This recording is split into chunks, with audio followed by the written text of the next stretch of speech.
After God are unscripted conversations about our search to better connect with reality as we experience it and to find meaningful ways to live in an often chaotic world. We are looking for the pervasive bonds of relationship and wholeness that we call God. In this sense, we are after God as a pursuit of the greater whole of all things. We have also found that the ways God has been imagined and described in previous centuries, many times by men and women we admire for their thought and spirituality, set a trajectory which begs for further engagement and exploration in our time. They urge us to go beyond their work, to build on it. In that tradition, we aspire through openness and curiosity to search for God after God.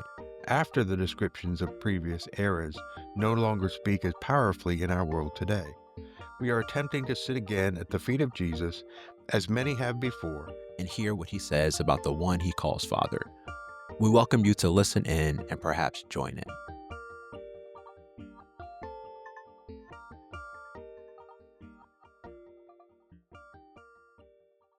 I think one of the things that you and I have been talking about is it's difficult to have conversations about God, um, mainly because there are so many different definitions that people have that they're using. Uh huh. Um, and sometimes I'm not even sure that I want to say, oh, well, I believe in God because of all the ideas that might bring up for That's someone right. and might not be accurate Uh huh. at all what I'm thinking. Yeah. So, Yeah. So clarity about definitions and maybe what we mean, or just some parameters about maybe language or concepts. That's important if you want to have a effective conversation. yeah, if we're going to have, helpful conversations and even hear one another, Hmm. um, it seems like a place to start is, well, what do you mean when you use this term? Because we've got this term in our language, God, Yeah. a word. Um, but what is the concept that we're referencing? What is it we're talking about? So that we can have, yeah. Uh huh. Because I want to hear other people's ideas. Yeah. I want to know genuinely, what are you thinking when you talk about the divine, Hmm. some sort of reality that you're naming, that you're thinking about? Yeah. Exactly. So what do you start? How does the conversation start? Well, I don't know. I like where you were trying to go before when we were talking about the nothingness of God. Is that where you start? Do you start with nothing? Well, I don't know. There's part of what, yeah, we were talking about the nothingness of God. Again, that could be kind of a shocking statement, Yeah. but if you break it down, that's talking about the idea that God is no thing. Uh huh. Things are, well, I've got my cup, that's a thing. This table's a thing. Hmm. All these objects are things. Hmm. But one of the questions would be, or even, a place to have a discussion, is God a thing? Mm. Is that what someone's thinking about? Because I think long ago, I definitely thought of God as a thing. Yeah. And the thing he was, well, he's a supreme being. Hmm. And that's the thing he is. But that really made God one thing among many, Yeah. maybe the biggest, Uh huh. but still one among many Yeah. rather than a kind of a unique reality of whatever we're talking about. Mm. So I don't know if we start there. Okay. Is that something you work to? Do you work to that? For me, that's where I'm working to right now. Mm. Like I'm trying to, it's popular to talk about deconstruct. I'm trying, I think we both are trying to reevaluate Yeah. our our thoughts. What Yeah. is it we Consistently. actually, yeah, what are we saying? What have I been thinking?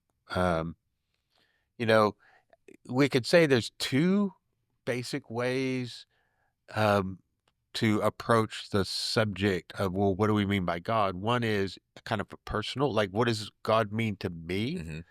Hmm. Which we could say is a subjective way. Yeah. Or we could say, well, what is God more objectively? Not in my experience, not how does God um, come to me, or is real to me in my experience in my life, but what is God more abstractly like objectively. Uh-huh. Um, and those, I mean, those 2 ways to think about it. Mm. Um, how what do you think about, those 2 possibilities, or what are some of the possibilities when people Yeah. think about God subjectively or Yeah. I also objectively? think about the universal in a particular. Maybe Okay. that could be very similar. Like maybe this is a universal experience that we are collectively experiencing and we can name that together. And then maybe particular and there's a relationship between the two. It could be the universal idea, but it's manifesting in my particular reality in particular ways. So this is how I'm making sense of it. But maybe this is something that we all experience and can name and can say to be true in our experience. Yeah. Yeah, I like yeah, universal in particular, those are 2 good categories, as well. A Mhm. way to say there's these 2 aspects Uh-huh. to to a reality. I mean, I don't wanna, you know, I don't wanna come across like, because 'cause I'm not trying to push, at this point, a particular concept of God. It's more like we're talking about how can we have a common starting place to Uh-huh. talk about what are we even talking Yeah. about? Okay. Which to me seems you almost have to clear away some of the maybe preconceived or automatic thoughts to say, okay, here's what I mean. What do you mean? Mm. To make sure that we're even kind of in the same conversation, Yeah. not talking past each other. Uh-huh. Um, so if I was looking for some commonality, like with anybody, not trying to imply, well, you believe in, sometimes it can come across as patronizing. Well, you believe in God, you just don't realize it. Yeah. It's almost, it's like, Uh, no, I don't want to do that. yeah. But if we define it, I think in certain ways, then everyone is not believing in God in a particular way, but everyone could say, okay, yeah, there's something there. Mm. Um, that we can Yeah. discuss. Now we can discuss what is that? Yeah. Um, So do we start with love? Is it something like that that we start with? Is it being? yeah, I think that the question would start more with, kind of being, Yeah. or w because the discussions often go to, well, the characteristics, and now you get into, um, an intentionally religious discussion. Yeah. Well, how do Buddhists look at a divine reality, or how do Hindus Mm. look at what is, you know, the divine? And then you start talking about, well, characteristics and powers and attributes, Mhm. but then you've already assumed we're talking about, you know, some sort of deity. Mm. But if we start with a more fundamental definition, um, that people who quote unquote believe in God or don't believe in God would have a common ground, would be something like, I think, being, Mm. um, where, And that's synonymous with existence, yeah, existence itself. right, right. What is real? Yeah. Um, is that not in some ways what we are talking about when we're talking about God? We're talking about what's real. Yeah. And then what is the nature of reality? Mhm. So yeah, so some people have said, well, God is the ground of being, or God is existence itself, which is, I think, finding a common place where I don't know anybody who says there is no existence. Mm. Well, I guess you could Yeah, you could you could say it that we're in the matrix. yeah, we're Right? we're kind of just It's a it's an figment illusion. of our own Yeah. imagination. It's all illusion. Uh, There is nothing. But practically, I think we all says, well, there is something, and we're experiencing something. mhm. And so if we say, well, somehow let's talk about God as the ground of that. Yeah. Okay. Now, what does that mean? Yeah. Yeah, then we Ground could, of being. later maybe we'll talk about, well, what are the attributes? Is this God disinterested, or is this God even personal? Mm. Is this reality somehow personal? Is it not personal? Um, but yeah, there's a reality. What is its nature? Mm. Um, and can that be equated with God in any sort of way? Um, I think that's one way to go at it. But what Okay. about a subjective way? What do you think about a subjective way? First thought I thought of was like if my existence is hell or hellish, Yeah. if I experience a lot of suffering, maybe, Yeah. maybe and maybe that's what I see more than anything else, because we're always dealing with more than one reality, right? It's good and bad at the same Yeah. time, right? Yeah. But if that's all I really see, and God is my existence, then I might struggle with that God. Right. Does that make sense? So maybe that's the subjective way of, um, or the particular way of trying to make sense of God. Yeah. If yeah, because like you're saying, if my idea is the sum total of my experience Uh-huh. and my reality is God, Mm. uh, God is all of that. Well, then it's very mixed, Yeah. right? Because I had wonderful experiences in parts of life and then trying difficult parts and painful. So then is God all of that? Or what is it meaningful to talk about God as somehow participating in reality Mm. or the sum of that reality? Uh-uh. But see, again, there would be some possibilities. Is God the sum of all of that, or Yeah. is God a kind of particular move within our Mm. experiences? But again, if we get back to, well, how do we have conversations? Yeah. We had to say, what do you mean? You just said you believe in God. Okay, I'll accept that at face value. Tell me about what that means to you. Yeah. Because people could then start talking about very different things. Mhm. If I was having a conversation with myself 20 years ago, we wouldn't be on the same page. I'd be disagreeing with Uh-huh. myself. Yeah. My views about, well, how do I imagine what it means to talk about God has changed dramatically. Uh-huh. So, um, yeah, so I like that for the subjective. Yeah. Um, I mean, there's one definition that some have suggested is in a subjective way, and it's not to it's not to be subtly critical or anything. It's trying to be accurate. Is that God is what is a person's ultimate concern? Uh-huh. That's not like I said, it's not subtly criticizing someone. Oh, that's all your ultimate concern. Yeah. It's not a critique. It's saying, what do we mean when we say God? Well, one way to think about it is whatever is most important to you. Mhm. Isn't that something that you see as grounding who you are and your existence, your life? Um, so in a functional way, Mm. is that not kind of God to you? Mhm. And again, not to judge that, Yeah. but to say, uh, but that's very different than saying, well, God is existence Mhm. or the basis of our existence or all reality, the basis of that. Mm. Now it's like you say, particular. Now it's Yeah. particular to me. Uh-huh. Well, um, what do I value most? Uh, so maybe that's another way. Yeah. And something that's coming to my mind is a thought that I might hear someone say, or maybe I say this, is survival. That's my ultimate concern. You know what I mean? Well, yeah, I mean, So what would that say? Maybe that says something about just my framework. And is that ultimately the most important thing to me though? That's another question that I'm wrestling with even as I consider that. Because we might say it's survival, yeah, just keeping this body alive. But there are things that we're willing to die for. right, right, yeah. There So are people that we're willing to die for. yeah, that's a great point. Yeah. Even if we say, well, okay, God is your ultimate concern, but then we're asking the question, well, what is my ultimate Yeah. concern? And I think you're very right because survival at any cost is not my ultimate Mhm, concern. mhm. Um, yeah, given certain circumstances, Yeah, yeah, there's things we're willing to die for, yeah, or there's conditions in which we do not want to live. yeah. That's right. Yeah, So it's yeah. uh, Aristotle said that he identified the ultimate human concern as a concern for happiness. Now, Mm, he probably didn't mean something so shallow as just being in a good mood or yeah. something.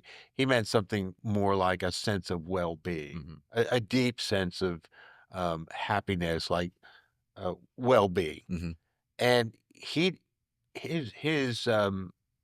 I think his assessment was if he looked at people's actions, he could say, well, why are they doing this? Because they want the sense of mm. well-being. Yeah. but he could never ask, "Why do they want a sense of well-being?" And there was something behind that, Yeah. right? Uh-huh. That was always, well, why are they acquiring money, or why are they learning, or why do they have a family? Yeah. Why did they do things? Well, everyone seems, in his opinion, to be seeking a sense of well-being, Yeah. this kind of happiness. Uh-huh. I think that's a pretty good assessment. Yeah. Um, And the how it relates to the survival. I mean, because you can be surviving, but still not have a sense of barely well-being. You know what I surviving. mean? Just and yeah, that's a that's a fuller approach to that idea, a fuller maturity of that idea. We want a flourishing life. Yeah. We just don't want the bare minimum of existence. Yeah. We want something. Well, now we could get to questions like a meaningful life. Hmm. Um, yeah, I want to live, but I also want a sense of purpose, a sense of meaning. Yeah. I dislike the sense that everything is a meaningless drudgery of, a series of events and nothing has any meaning to it. Well, that's depressing. Yeah. Um, so yeah, if we started with the survival, then we start asking, well, survival in what way? Yeah. In what manner? And for what? Yeah, and for what? Yeah. Yes, not survival for survival's sake, Yeah. but for enjoyment or a fullness or a flourishing. Mhm. Um, yeah, I think all of those. Yeah. Mm. So, I mean, I'm thinking about what we've just been talking about. So, how expansive our discussion about, well, what do we mean when we talk about God? Yeah. Well, we've already talked about a lot of things that I'm convinced all of us as humans have in common. Yeah. And in some ways, that's what maybe religiously has been defined as some, giant being in the sky. Mhm. But if you part from that idea and you just say, more fundamentally, what is our longing for something Mhm. meaningful that gives meaning, that and you say, well, that's God. Yeah. That's an ultimate concern. Mm. That that would be a one way of looking at it in the particular, like you said. Mhm. Most people are familiar with a kind of, um, tension that so many people seem to sense between science and any sort of talk about God. Yeah. I think it's unnecessary. Mhm. Um, in the terms where we've been starting to say, well, God is a term that we use to identify both personally what is meaningful, uh, and our ultimate focus, but could be talked about more broadly as existence itself. Mhm. And is there some sort of harmony or relatedness to things? Uh-huh. And um, so, if we're talking in those ways, well, yeah, the curiosity of the scientist, of any scientific investigation, is, well, why is this like it is? Yeah. And the assumption is we can find a pattern. Mhm. Like, it's not just random. Yeah. There's some sense to it. Mhm. There's some relatedness.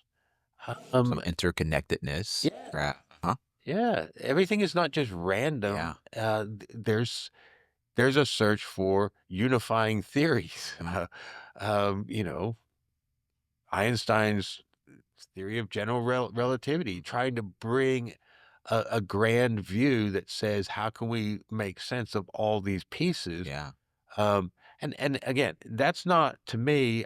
Some people might think, oh, so you're talking about the because there's a design, there must be a designer. I'm not going Yeah. there. Uh-huh. I'm saying simply, science itself, by its nature, is curiosity Mhm. about the way things Yeah. are, and that is not antithetical in any way to say, hey, um, I identify as God, the very ground of reality.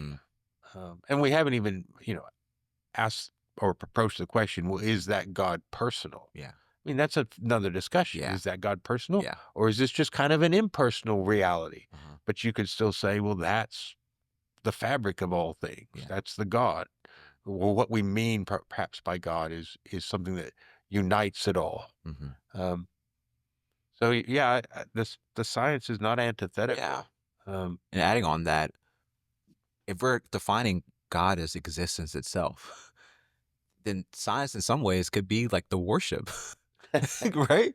If we're drawing our attention and raising questions and engaging Yeah. and experimenting, like this is in Yeah. some ways we can classify that as worship. Yeah, and the appreciation, and I would think, um, I mean, usually when we're even if you're just as a student, you took some classes in science, there's a kind of awe that it creates. You Yes. know, you're just amazed at Yeah. the diversity of life forms or the intricacy, and so there's a kind of awe in the Yeah. face of reality or what, Yeah. yeah, you know, And all that you may not have, say you resist those explorations, right, right? I mean, you can have all in looking at a baby, right? right.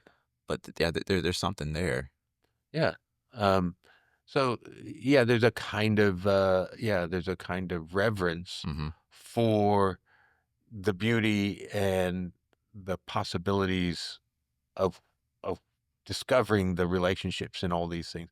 Um, there I saw a little clip um, um, by the cosmologist Brian Cox, and he was talking about the guy who kind of came up with the Big Bang idea, looking at the equations of Einstein, and he was actually a priest. And someone asked him, you know, "Don't you find a problem there?" And he said, "There are two paths to truth, and I choose to go on both of them." Mm, Which he meant the science is toward truth, and so is for him as a priest is his religious belief, hmm. and so he saw no problem. I thought that was an interesting quote. Yeah. Yeah, there's nothing inherent about having a God discussion Hmm. that puts us at odds with empirical research or science or even our own experience. Yeah.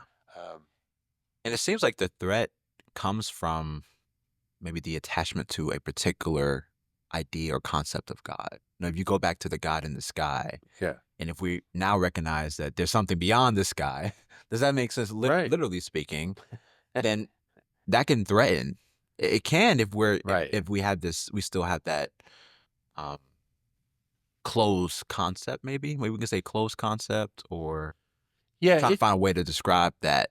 yeah, it's unsettling Mm, when something we have, well, I've always thought about it that way, and someone says, "Well, maybe there's another way to think about it." That'll rock your yeah, world, especially if it's a very kind of fundamental concept, yeah, that you've held, or other people have said, "Hold it this way," and someone says, "Well, maybe there's another way to hold it."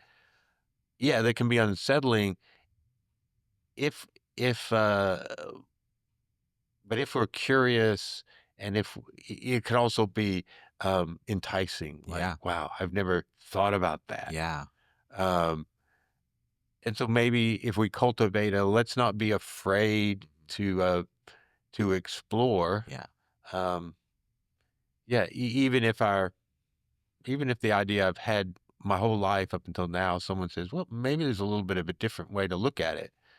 Um, that can be an inviting adventure yeah, as opposed to just a threatening one. But you're yeah, right, it can be threatening as yeah. well.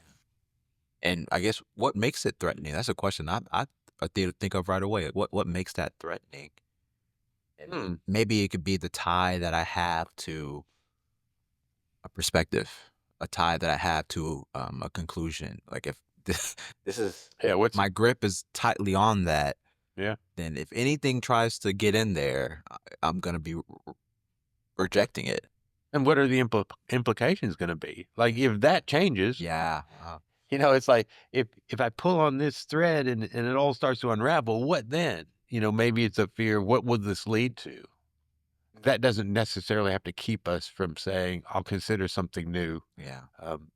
If the trajectory of our human existence, not individually, but even as a species, is to go somewhere, Mm-mm. we should be still learning. Yeah.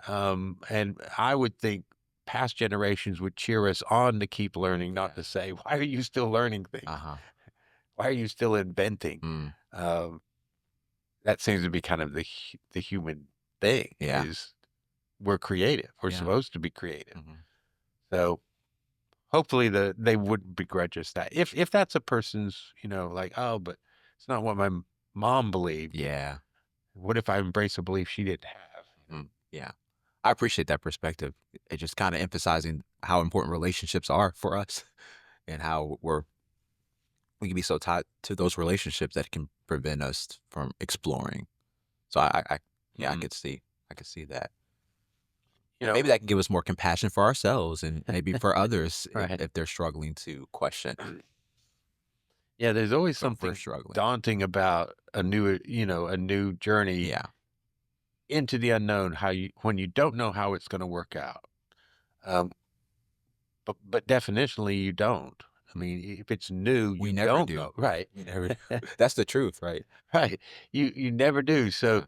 so you kinda have to say, "Okay, am I willing to explore something new?" And like we're talking, am I willing to say, "Okay, what do I mean by God? What does someone else mean?" And Yeah. am I willing to listen to them even if their way of talking about God is not at all what I'm thinking? Yeah. Um, but I think I would encourage everyone to say, "But let's have confidence in the benefits of the conversation." Even if someone is expressing something that I'm not sure that I agree with or it's the way I look at it, Mhm. I think there's something beneficial. Mm. Kinda like you said, the compassionate thing or Yeah. the relational aspect. Um, Something good comes out of us talking with one another Mhm. generously, Yeah. without judgment, Uh-huh. listening well to one another. Mhm. I'd say that's a good thing. Mm. I think if we're going to have, conversations with anyone and everyone and say, "Well, what do we mean by God? What do you mean? What do I mean?" So that we can at least start talking and hearing one another. Yeah. It's gonna be important to have a posture of Mhm. humility. Like, w I think most even traditional definitions of God by not only Christianity, but just any world religion over the ages, from antiquity, from, Neolithic times when Mhm. when still, the so-called cavemen still thought there were some greater powers at work, Yeah. and they somehow wanted to honor those, and we can see evidence of their actions in those respects. Uh-huh. Um, to to realize nobody has ever said, "Oh, I got all this. I Mhm. totally understand it." Uh-huh. Right? We're trying to grasp at something very much Yeah. um, beyond what we can fully grasp.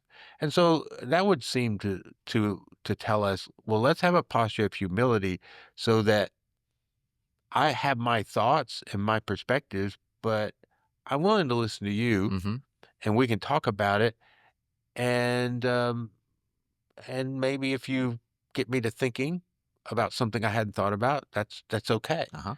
Um, and I think that's what I hope to do Yeah. in such conversations and not get defensive or Uh-huh. not try to defend my view, Yeah. argue for it, Yeah. convince the other, Uh-huh. um, but talk about it Mhm. and yeah, and go ahead and share your logic. Uh-huh. This is why I think what I think. Uh, but not that I'm trying to get you necessarily to think that, but Yes. we're talking, Mm. you know? On that note, I think something that can make me defensive is thinking that these conversations are give and take, Mm. right? And maybe they have the potential to be give and give. Does that make Okay. sense? Yeah, So yeah. as we're coming, maybe you're not taking something away from me asking you questions or being open to your ideas. But we're coming together and we're both giving to Right. one another. And I think if we're humble and we're open, Yeah. I think that's what can happen from dialogue and discussion. There's a giving and giving that can happen. Yeah. I like that. Yeah. Yeah. You know, it seems like a commonality to a lot that we're saying is this relational aspect, that the Mhm. relationships matter. That's right. Um, and relationships won't be enriched without the possibility of conversation Hmm. and more conversation. Hmm. Um, and growth won't happen without conversation. Hmm. So yeah, yeah, a give and give. I like that way of putting it. Yeah. That sounds good. Mm. Thanks for listening to this discussion. If you would like to continue this conversation with us, we'd invite you to share your thoughts in the comment section. We'd also invite you to share a question or topic you would like us to cover. We would be happy to discuss any topic regarding life after God. And if you would be interested in being a guest on our podcast, we invite you to reach out via the email available in the video description or show notes.